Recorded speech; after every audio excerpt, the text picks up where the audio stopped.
She said it between bites of asparagus. No tension in her voice. No apology. No lead-in. Not even eye contact. I slept with my boss. Big deal. She didn't look up from her plate. Just popped another forkful in, like she was reciting weather.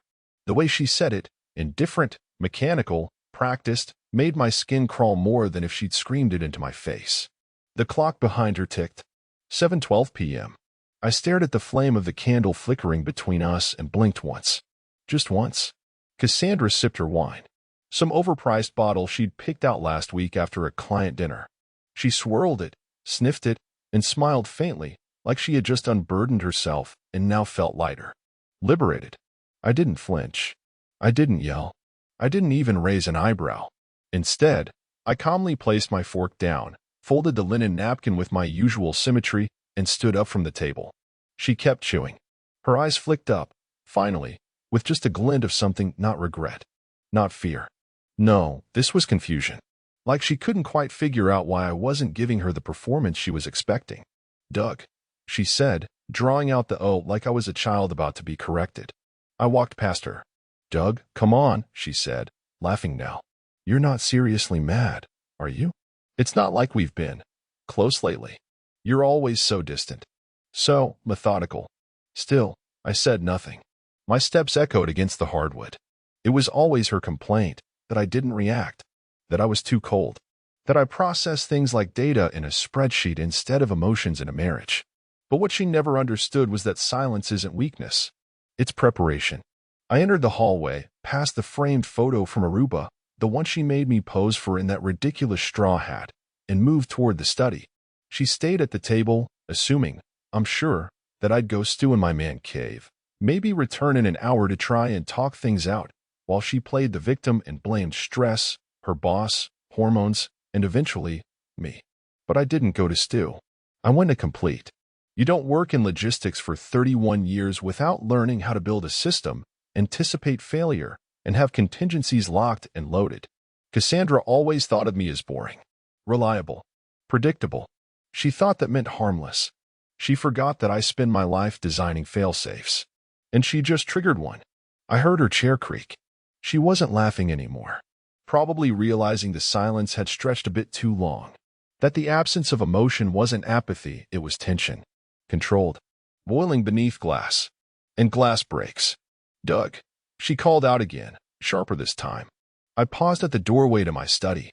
Her voice echoed behind me, but I didn't turn around. Just 3 words. Calm. Final. Finish your wine. And then I closed the door behind me. The click of the door behind me might as well have been a steel vault slamming shut on 20 years of pretense.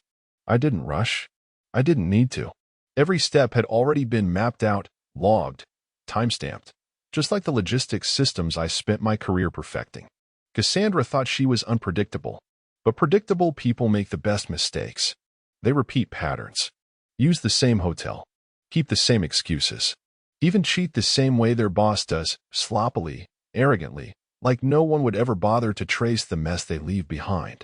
I sat down at my desk and powered on the tower. My personal rig. Encrypted, air-gapped, double-authenticated. She thought I just used it to play chess and budget spreadsheets. Cute. The interface loaded. Desktop clean. Only one icon sat waiting in the corner, a folder titled Endgame. Click. Inside. A full backup of her phone from 6 weeks ago, extracted via Wi-Fi sync when she left it charging on the kitchen island.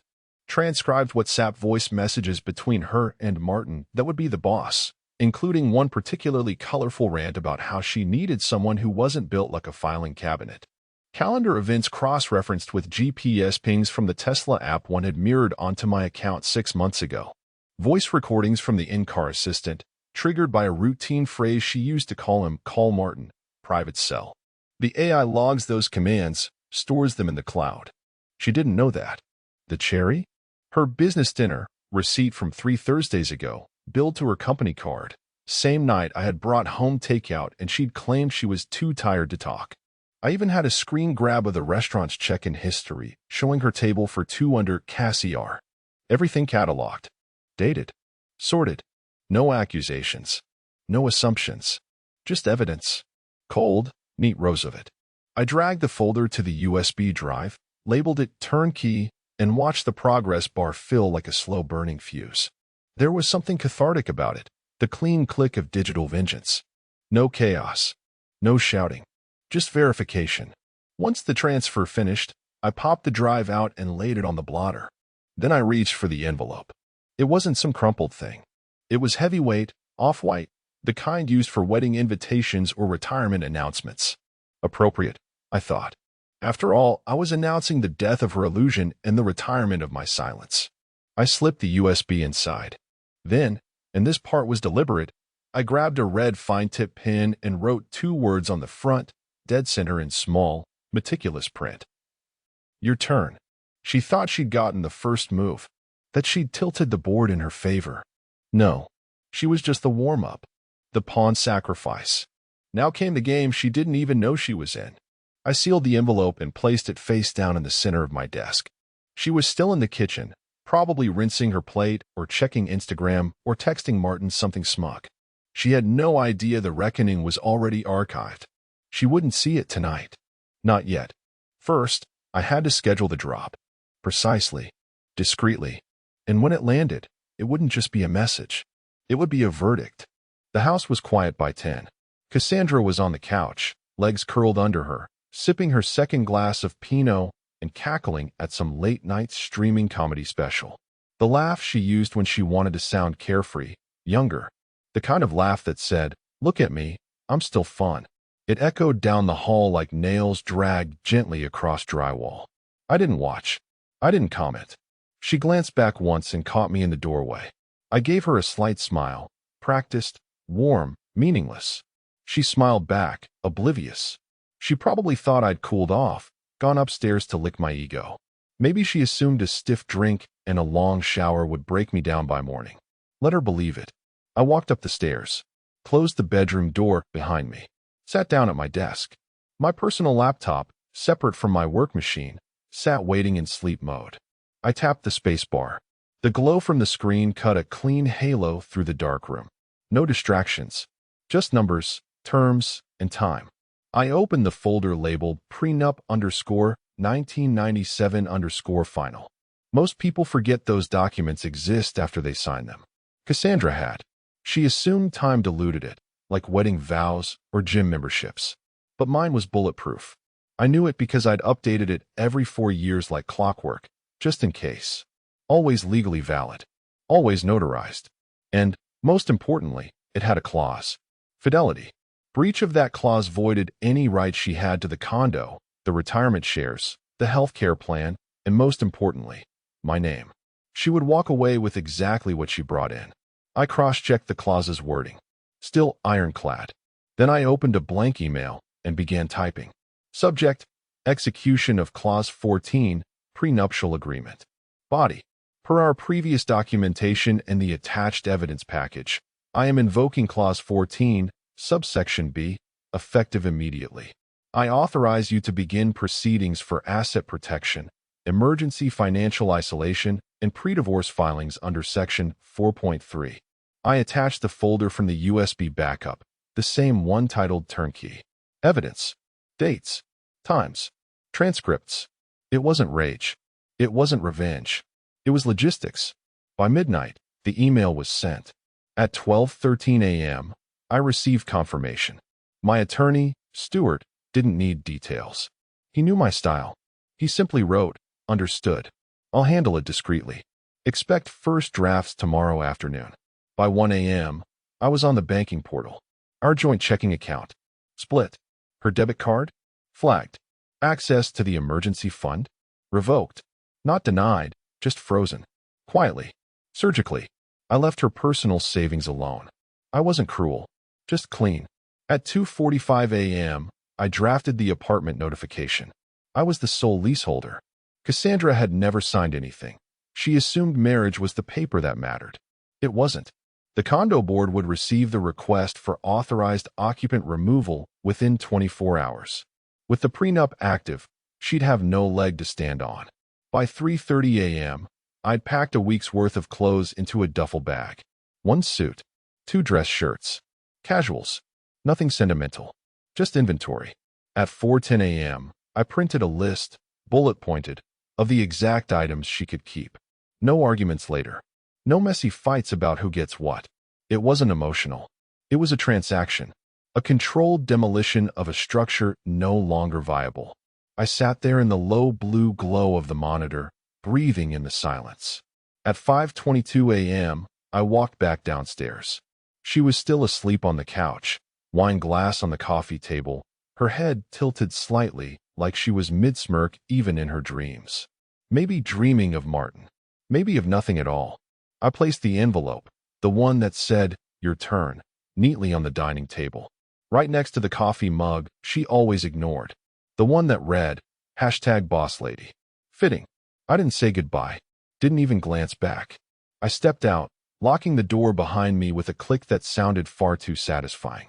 Let her wake up to silence. Let her start guessing.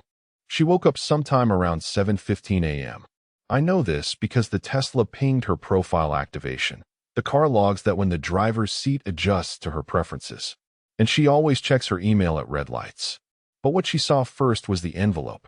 It was sitting where her smoothie glass usually went, right on top of a pale yellow placemat. Clean, centered, like a surgical instrument laid out before an operation. She probably thought it was a letter, maybe even an apology. She opened it, expecting a grovel. Instead, a single matte black USB drive slid into her hand. Heavy, cold, no label, just weight. She plugged it into her laptop. The contents unfolded like a quiet funeral. First folder, messages. Every text between her and Martin from the last 3 months. Organized by date. With timestamps. Metadata intact. The ones that said, "Bring wine this time. You owe me for last night face-blowing a kiss." Doug's got no clue. He still thinks I'm swamped with Q3 reports LOL. I swear if I have to pretend to like his roasted chicken one more time I'll scream. Every emoji. Every photo. Even the voice notes. Transcribed and backed up. Second folder, meetings. A spreadsheet. 2 columns. Column A, Cassandra's work calendar, recurring strategy sessions after hours. Column B, hotel bookings under her Marriott business account. Each entry color-coded. Her off-site brainstorms, lined up with 2-bedroom suite reservations, billed straight to the company. Third folder, audio. A single file. A 5-second clip from her Tesla's cloud history, synced through the onboard voice assistant. Cassandra speaking. "He's married, yeah? But Doug doesn't need to know. He'd never do anything." She set it on speaker, hands probably on the wheel, on her way to brunch or bed, or both. The AI clipped it for quality control. I clicked it for closure. Fourth file. Prenup clause 14.pdf. The original agreement. Scanned and signed. My signature. Hers. 2 witnesses. 1 notary. 3 lines highlighted in red. Infidelity on the part of either spouse voids all claim to shared assets, retirement accounts, spousal support, and residential entitlement. Fidelity to be defined as sexual or romantic contact outside of marriage without prior written consent. Violation shall be determined via documented evidence by either party, including but not limited to text communications, photographs, voice recordings, or third-party testimony. The folder closed itself with a soft mechanical click. Not a threat. Not a warning. A verdict. I didn't scream. I didn't curse. I didn't throw her out of the house. Instead, I handed her the final results like a well-compiled quarterly report. Just facts. Just data. I wanted her to sit there, alone in that robe she always wore after long nights, and feel it, the exact moment the curtain lifted. Not from a fight, but from a file.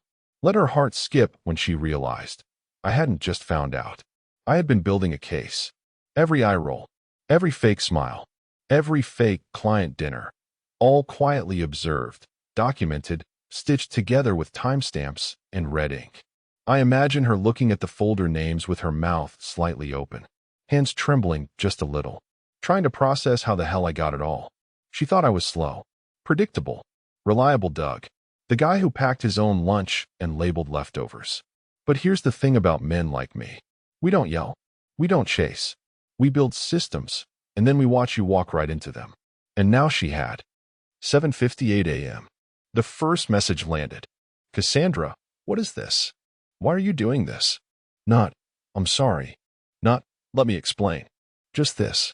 Like she'd tripped over a laundry basket I'd left out, not detonated a mine buried neatly beneath her manicured life. I didn't respond. Of course I didn't. I was already halfway downtown, sipping black coffee in the back of a Lincoln Town car, watching the city roll by like the credits of a movie she'd never finish. My phone buzzed again at 8:06. Cassandra, we need to talk. Please. I swiped it away. At 8:24, the third message came in. Cassandra, Doug, are you really doing this? This is insane. Just call me. That one made me smile.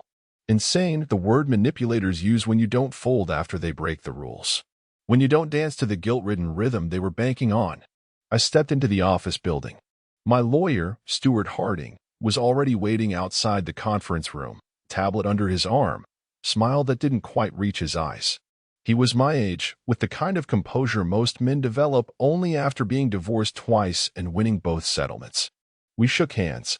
No small talk. Inside the room were two things. A leather folder with my initials embossed on it, and a stack of documents held together with a single black clip that looked like it could slice if you weren't careful. Stuart opened with a single sentence. Clause 14 is officially triggered. Will hit the judge's desk by end of business. He slid the folder toward me. I read through each line slowly, methodically, because I could, not because I needed to. Everything was exactly where I wanted it. Freeze order on joint financial assets, active. Motion for temporary spousal distance agreement, drafted. Revocation of authorized occupant status in the condo, stamped and ready. Ethics packet submission to her corporate HR, scheduled for 11 a.m. sharp, anonymous but verified. At 9:03, my phone rang. I didn't recognize the number at first. She was calling from the condo line. Her voice broke through the speaker before I even said hello. Doug. Doug, please. Can you just talk to me? Sniffle. Deep breath. Classic Cassandra. I don't understand what this is. Are you trying to humiliate me? Is this some kind of punishment? I didn't answer. She started crying. I know I made a mistake, okay? But this is cruel. You don't have to do this. She was trying everything now, shock, guilt, reversal. The old bag of tricks. But none of it landed. Not this time. I ended the call without a word. Turned to Stuart. Next step. He nodded. We send the digital asset list to her email. Full breakdown of the items she can keep. Everything else locks at noon. Outside, the clouds were starting to shift. The city looked sharp, cut from glass and consequence. By now, she was pacing the living room, phone in hand. I was darting toward the front door like I might walk in and take it all back. But I wouldn't. Because this wasn't an argument. This wasn't a tantrum. This wasn't even a betrayal anymore. This was procedure. And her tears? Just part of the noise that gets filtered out when the gears start turning. Cassandra had made one fatal assumption. That I would react like a husband. She forgot. I was a planner. And the plan had already moved on without her. Cassandra's descent into panic began exactly 12 minutes after I hung up. At 9:15 a.m., she opened her laptop. I know because the IP address registered multiple deletion attempts across her cloud backups. A desperate, scattershot attempt to undo what had already been printed, signed, and handed off. First, she started deleting message threads. The ones with Martin, the ones with her assistant where she joked about riding the CEO ladder to promotion. Even old calendar entries she must have thought looked suspicious in hindsight. She went full bonfire mode, dragging files to trash, emptying them, reformatting folders like she thought the internet had a rewind button. Then came the app resets, WhatsApp, Telegram, LinkedIn. She changed passwords, enabled two-factor authentication, even disabled photos syncing on her phone, as if that would retroactively erase the ones already archived. By 9:32, she was on the phone with Martin.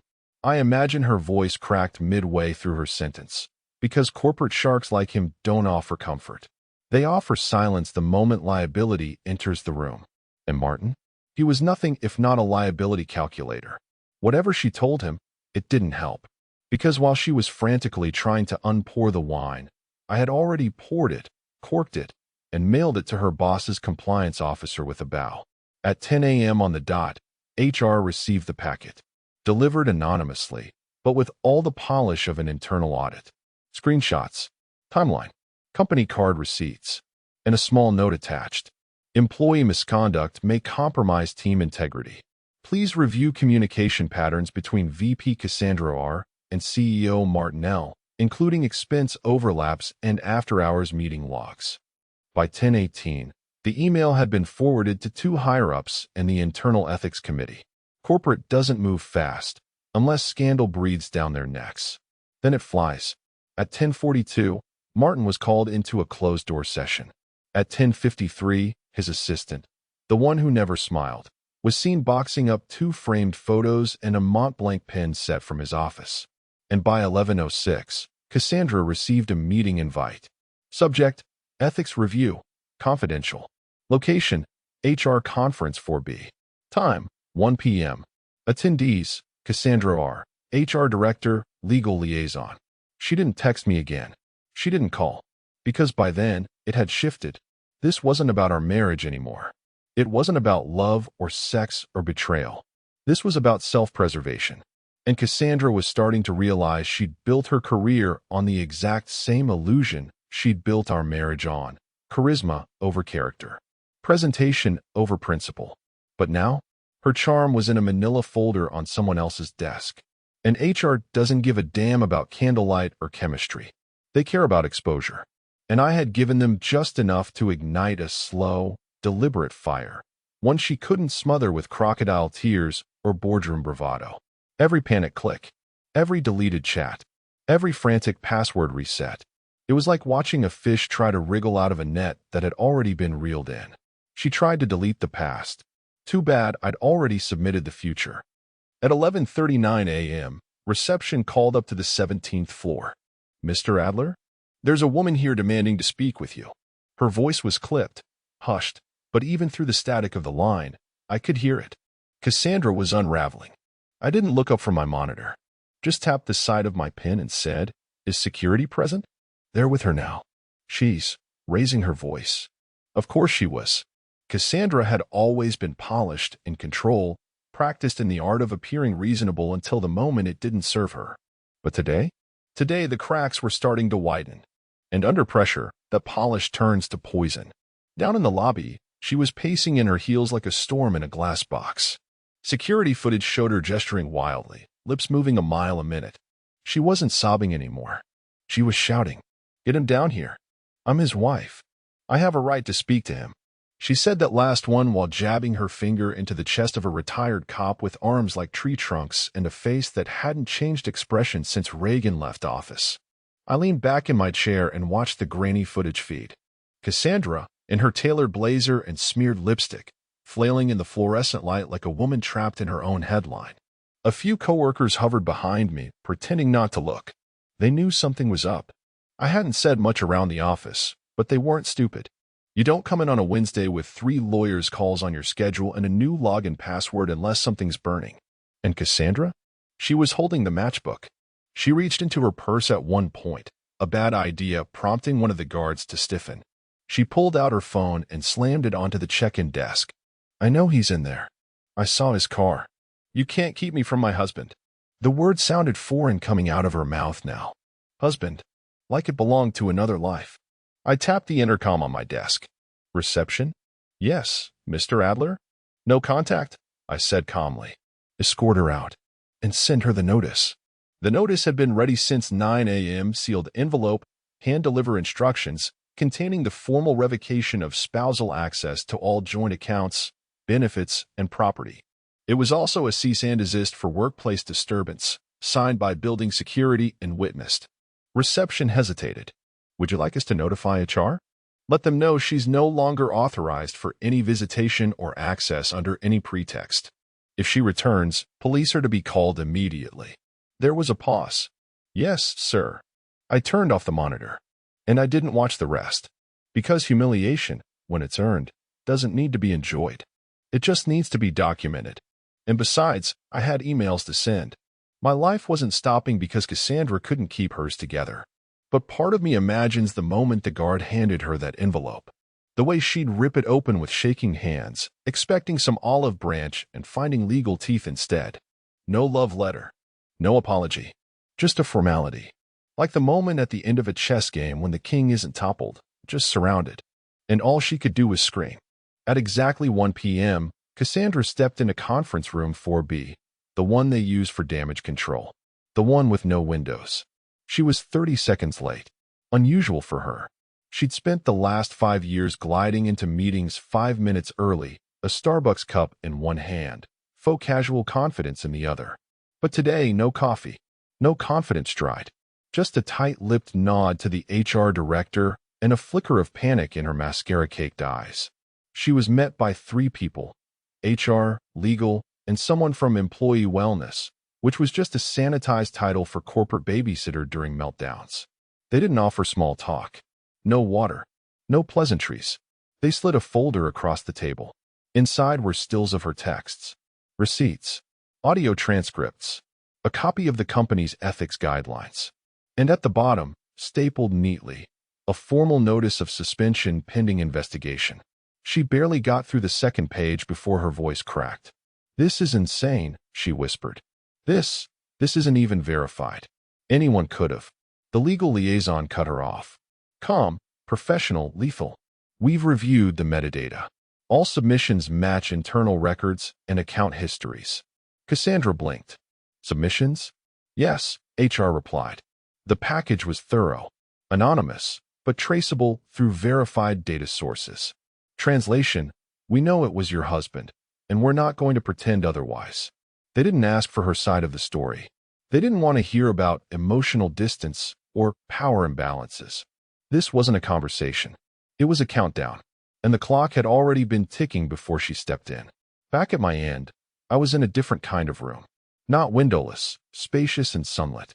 My private banker's office. Quiet, fragrant, and full of numbers that had my name on them. We were reviewing transfers. Small, surgical shifts. Joint credit card? Cancelled. Secondary beneficiary access? Revoked. Emergency savings account linked to her old login? Sealed, pending verification. Trust account I'd opened for future family planning? Retitled and insulated. Cassandra had always called me obsessive about the financial details. She laughed when I updated passwords monthly, mocked the spreadsheets I kept that tracked asset appreciation and withdrawal history. But that day, as she sat in a cold conference room watching her career evaporate in front of her, those spreadsheets were doing exactly what I designed them to do: protect me. By 3:45 p.m., her badge access had been deactivated. I know because she tried to log into the company intranet from her phone and triggered a lockout notification. At 4:02 p.m., I received a notification that our last jointly held portfolio, a small mutual fund under her brokerage, had been split and moved into personal custody under my existing marital exemption rights. The paperwork was dry, clinical, beautiful, and at 4:37 p.m., she called again. I didn't answer, but I listened to the voicemail. "Doug, I don't even know where to start. They suspended me. Martin's gone. They're reviewing everything. I need to talk to you, please. We can fix this. We can explain. It doesn't have to be like this." Her voice was cracking like drywall under pressure. Gone was the smirk. Gone the big deal tone. Now she sounded like a woman halfway off a cliff, grabbing at air, realizing gravity doesn't negotiate. She hadn't just lost a husband. She'd lost the illusion of control. The condo? Mine. The car lease? Mine. The retirement contributions she ignored for years while she built her social capital on company credit? Mine. And the savings she thought were ours. Protected by prenup clause, bank insulation, and 2 lines of legal firewalls. Cassandra had always believed in netting comfort over commitment. She just never thought I'd cut the net. Now she was suspended from her job, isolated from her finances, and staring down the hollow echo of every lie she thought would never matter. She wasn't just watching her world fall apart. She was finally understanding. It was never hers to begin with. The knock came just after 7 p.m. 3 soft raps. Then silence. I already knew it was her. Not because I'd been expecting it, but because desperation has a rhythm. And hers was right on time. I let her knock again. Harder this time. Then I opened the door. There she stood. Mascara smudged. Lips trembling.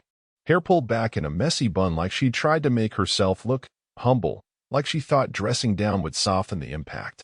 She wore that beige sweater I'd once bought her for a chilly trip to Vermont, a trip she now probably couldn't afford. Her eyes were already watering, which meant the tears had been rehearsed in the car. Doug. Her voice cracked like old vinyl. I know I've said some horrible things. I know I've made mistakes. She took a shallow breath, then reached out, not quite touching me, but hovering close enough to suggest intimacy we hadn't shared in years. But we can fix this. We can. We can talk, right? I'm willing to do whatever it takes. Her voice dropped to a whisper. I miss you. I miss us. Please. I didn't say a word. I simply turned, walked to the entry table, and retrieved the envelope I had sealed earlier that morning. Off-white. Thick. Her name written in clean print. Centered. I handed it to her. She looked confused for a second, hesitated, then opened it with shaky fingers. Inside, a printed list of her belongings, inventoried and boxed, all labeled, all available for pickup from a storage unit 2 blocks from the condo. A key deactivation notice from the condo building management, signed and timestamped. A one-line statement, all further communication to be handled via legal counsel. Her hand dropped slightly. I looked her in the eyes. Just one sentence. No anger. No emotion. Mistakes have a cost. She blinked, waiting, like she thought there'd be more. A speech. A tear. A sliver of forgiveness. But there wasn't. Because this wasn't a scene in some romantic drama where the husband breaks down and forgets everything because the lighting is good and the music swells. This was real life. And real consequences don't come with soundtracks. She stared at me like she was trying to solve an equation that suddenly didn't compute. The man she'd assumed would always be predictable, the one she once called passive in couples therapy, had just shut the door on her lifeline. No shouting. No insults. Just the final transaction. I watched her mouth open to say something else, maybe some last-ditch attempt at rewriting history, but I'd already started closing the door. And this time, it clicked behind her with finality. Not just locked, sealed. She had come expecting access. Instead, she walked away holding a receipt. She was sitting at a cafe off 3rd, the one she used to gloat about. Their chai lattes are life, she once told me, like overpriced foam was a badge of sophistication. It was 11:42 a.m. Cloudy. The kind of weather that feels like a held breath before a storm. Cassandra sat alone at the corner table, nursing a lukewarm drink and scrolling through her phone with the kind of nervous energy that doesn't quite show on the surface but leaks into every twitch of the thumb. She looked thinner. Not in the flattering way. In the way that stress carves at the body before it gets to the mind. She didn't notice the courier until he was right in front of her. Plain black jacket. Slim leather case. He pulled a thick envelope out and placed it on the table beside her coffee. Cassandra Reed? She nodded, confused. Yes. You've been served. She didn't even have time to react before he walked away. No drama. No lingering. Just a handoff, like she was receiving an ordinary package. But what she opened was anything but ordinary. Inside the envelope. Finalized divorce papers. Full disclosure of assets.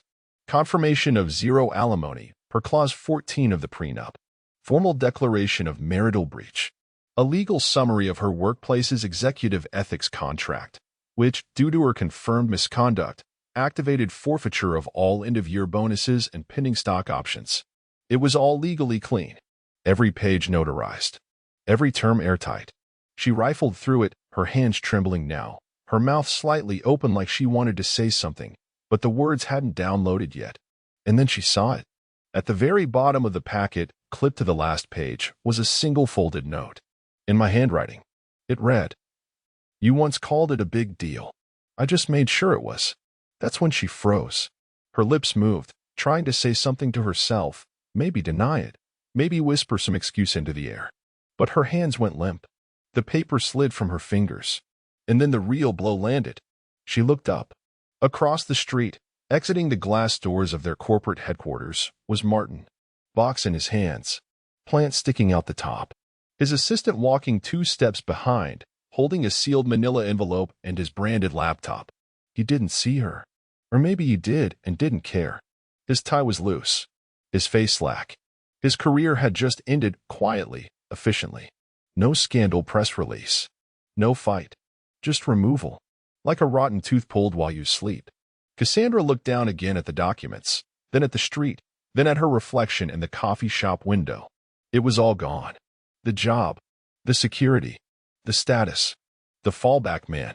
Everything she'd gambled for collapsed. And the worst part? No one was yelling. No one was slamming doors or hurling insults.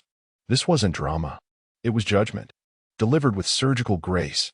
And as she sat there, sleeves pulled over her hands, coffee now cold, she realized the real price wasn't what she lost. It was who she'd underestimated. Because I didn't burn her world down in anger. I just turned off the lights and let her see it for what it really was.